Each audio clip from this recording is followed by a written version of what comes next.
नमस्कार दोस्तों, मैं आपका विवेक ऋषि आज फिर से आ गया हूँ एक नई डेली डोज ऑफ मोटिवेशन लेके। हमारी सेल्फ एस्टीम की जो श्रृंखला है वो अब खत्म होने वाली है, पर आज मैं कुछ अलग हटके आपसे बात करने वाला हूँ। हाँ, कुछ तरीके दूंगा जिस पर आपको सोच विचार करना है और उसको जीवन में धारण करना है। पहला है कि अपने आप से बातचीत करना, लगातार अपने आप से पॉजिटिव टॉक करना। ये प्राय देखा गया है कि जब हम ओवर थिंकिंग के पैटर्न में घिरे होते हैं और हम बहुत ज्यादा नेगेटिव सोच लेते हैं तो हमारा माइंड नेगेटिवली चलने लगता है। पर यदि हम अपने आप को नकारा सोची जाएंगे, समझी जाएंगे कि हम बेकार हैं, तो हम वैसे ही बन जाएंगे। कहते हैं यथा दृष्टि तथा सृष्टि, जैसी दृष्टि होगी वैसी सृष्टि होगी। इसलिए मेरा आपसे अनुरोध है कि अपने बारे में पॉजिटिव सेल्फ टॉक करें और ये हमेशा अपने आप को बताएं कोई भी काम करने से पहले कि मैं ये काम कर सकता हूँ और ये काम बहुत जरूरी है मेरे लिए। और हर काम को करते वक्त अपने आप को बूस्ट करें, अपने आप को कहें ईश्वर मेरे साथ है और ये काम होगा ही होगा, तो आपकी जीत होगी। दूसरा, हम सेल्फ एफिकेसी की बात करेंगे। सेल्फ एफिकेसी तब आती है जब हम अपने आप पर पूरा विश्वास रखते हैं, जब अपने आप को विश्वास बढ़ाने के कार्य करते हैं। उसमें हम छोटे छोटे कार्य करने के बाद अपने आप को शाबाशी देते हैं, छोटे छोटे लक्ष्य बनाकर उसमें कार्य को सिद्ध करने के प्रयास करते हैं। आप छोटे छोटे कार्य बनाएं, उनको लिंगर ऑन ना करें, उनको पूरा करने का प्रयास करें और अगर थोड़ा सा भी काम पूरा होता है तो अपने आप को शाबाशी दें। इससे आपको जल्दी सफलता मिलेगी और आत्मविश्वास में बढ़ोतरी होगी। तो जैसे हमने कहा, छोटे छोटे कार्य करने की क्षमता पैदा करें। और ये भी है कि सेल्फ एफिकेसी प्राप्त करने के लिए आपको संकट से लड़ने की क्षमता भी पैदा करनी पड़ेगी। संकट से लड़ने की क्षमता तब आएगी जब हम अपने आप को मेंटली तैयार करेंगे कि हाँ, मैं समस्या से लड़ सकता हूँ। जैसे कि आप जानते हैं कि फिक्स माइंडसेट वाले व्यक्ति बड़ी सीमित सोच वाले होते हैं और वो दुनिया में प्रगति नहीं करते। वो कहते हैं जैसा मैं हूं बस वैसा ही हूं। पर ग्रोथ माइंडसेट वाले व्यक्ति बनना चाहिए, हमें ग्रोथ माइंडसेट को अपनाना चाहिए। उसमें ये होता है कि हम हर दिन कुछ नया सीखने के लिए रेडी होते हैं, हम हर दिन अपनी प्रशंसा करते हैं, अपने आप को तैयार करते हैं।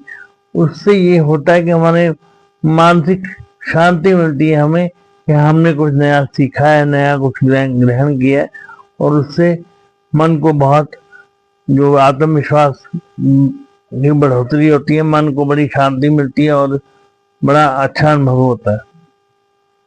जैसे मैंने पहले आपको कहा कि अपने नेगेटिव थॉट्स के प्रभाव में ना आए और अपने मन को बार बार अपने तथ्यों से ये समझाएं कि मेरी कार्य कुशलता मेरे क्षमताओं से अधिक है, मैं अपनी अधिक क्षमताओं के बल पर सब कुछ हासिल कर सकता हूँ।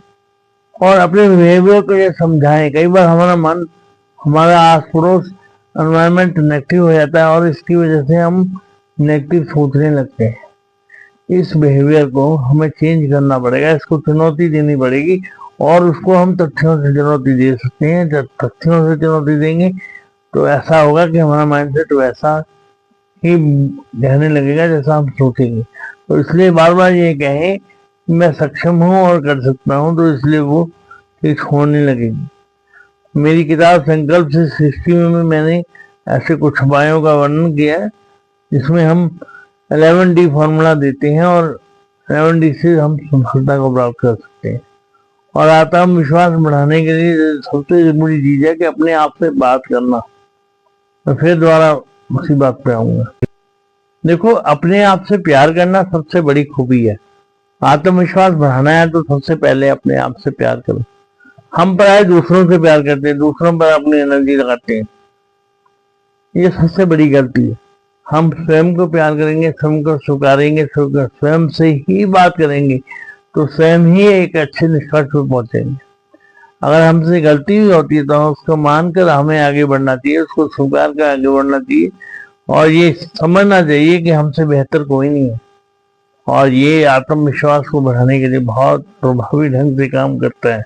ये बहुत अच्छे ढंग से काम करता है और हमें ये बताता है कि हम जैसा कोई नहीं है, क्योंकि पूरी सृष्टि में आपके जैसा कोई नहीं है। आप यूनिक हैं, अद्भुत है और विलक्षण है।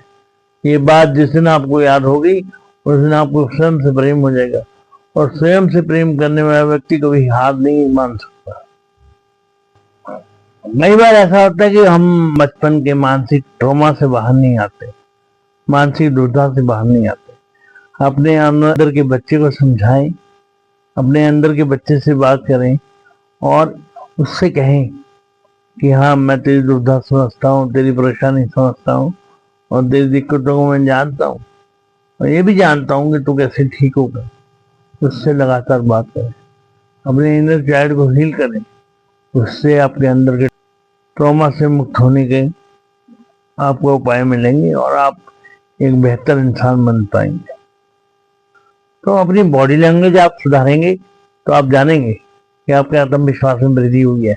बहुत सारी रिसर्च ये साबित करती है कि जब आप बॉडी लैंग्वेज अपनी पॉजिटिव करते हैं, लॉन्ग ब्रीदिंग करते हैं, मेडिटेशन करते हैं, तो आप एक अलग ही व्यक्ति से आप रोज मिलते हैं, और जिस व्यक्ति से आप रोज मिलते हैं उसका शुक्रिया जरूर करिए। जीवन में अगर आप शुक्रिया करेंगे तो आप बहुत कुछ सीखेंगे। आज के लिए इतना ही। मैं अपनी वाणी को विराम देता हूँ। कैमरे के पीछे से विक्रम और डिम्पल मेरे साथ आज खड़े हैं। Thank you. इस वीडियो में आप देख रहे हैं ईश्विंदर को, जो बहुत ही मनमोहक गाने में डांस कर रहा है। माधव सेवा सोसाइटी में आता रहता है और ये चैनल का सेल्फ एडवोकेट है। ये गवर्नमेंट जॉब में भी लगा हुआ है और ये डाउन सिंड्रोम फेडरेशन में भी इनाम जीत के आया है। कराटे और जूडो में भी एक्सपर्ट है, ये स्पोर्ट्स में भी एक्टिव है। मतलब मैं ये दिखाना चाहता हूँ कि ऐसे बच्चे बहुत कुछ करते हैं, और ऐसा इसलिए होता है क्योंकि इनके पेरेंट्स दोनों एजुकेटेड हैं। मदन की MGN में पढ़ाते हैं। सुखा मैम मेरे आदर्श है, डॉक्टर कुलदीप वो इनके पिताजी हैं, जो कि इनका मार्गदर्शन करते रहते हैं। ये अब सेल्फ डिपेंडेंट हो गए हैं और आप ही जॉब के लिए अपने आप जाते हैं। और ये एक बहुप्रतिभाशाली व्यक्ति हैं, जो कि हर तरह की डिसेबिलिटी को ओवरकम करके आप देख रहे हैं कितने सशक्त तरीके से ये डांस कर रहे हैं, कितने सशक्त तरीके से इनकी भाव भंगिमाएँ। यूट्यूब में कॉपीराइट का इशू आता है, इसलिए हमने ऐसे किया है, परंतु आप इससे बचने के लिए आप इंस्टाग्राम पे जा सकते हैं इनका पूरा वीडियो देखने के लिए। और हम आपके इस प्रयास को तभी सराहेंगे जब आप इन बच्चों के साथ खड़े होकर इनका हौसला वर्धन करेंगे। मेरी कोशिश ये है कि ये वीडियो बहुत दूर तक फैले, और इसलिए आप भी इसको सर्कुलेट करें अपने सोशल मीडिया हैंडल्स पर, ताकि इस बच्चे का प्रोत्साहन हो सके। ये हमारा सेल्फ एडवोकेट है। Proud of you Ishwinder. Thank you.